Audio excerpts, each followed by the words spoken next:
Take a wild guess on how much these two sculptures are worth.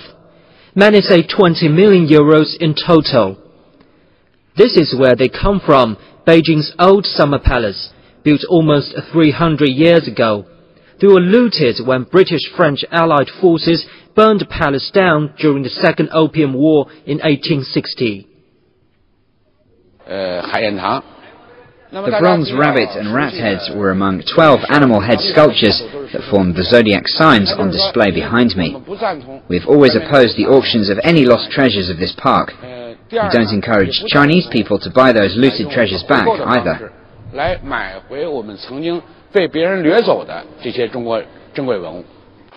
China has already retrieved 5 heads through various ways. As the whereabouts of the other 5 remains unknown, many are asking if Chinese organizations will get these 2 back through previous methods. But from what we know, things might be different this time. China's National Treasure Fund is the organizer behind some of the previous buys. It encouraged leading enterprises and Macau's gaming mogul Stanley Ho to buy back some sculptures through negotiation. But the current holder refused to talk to the fund.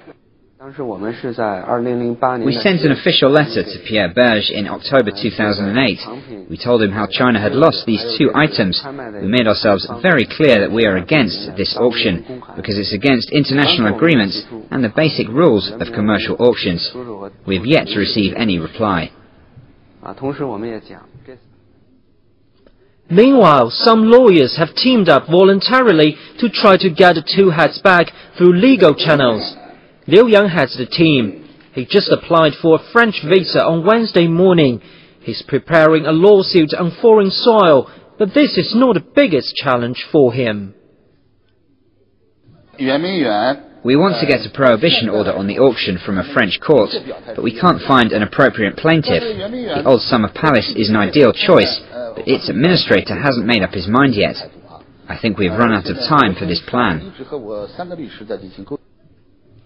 Liu Yang says things may not go as the team planned in France, and he has to be ready for anything. If someone gets the 2 treasures through the auction, we will sue the buyer, along with the auction house and Pierre Berge, because they're dealing in legally controversial items after acknowledging our notice. We consider this to be an act of malice. Christie's auction house told us that its global PR policy is not to grant any interviews at this time. All we can manage is an earlier interview of its spokesman in Paris, published in the London Times. He said each and every item in the collection has a clear legal title.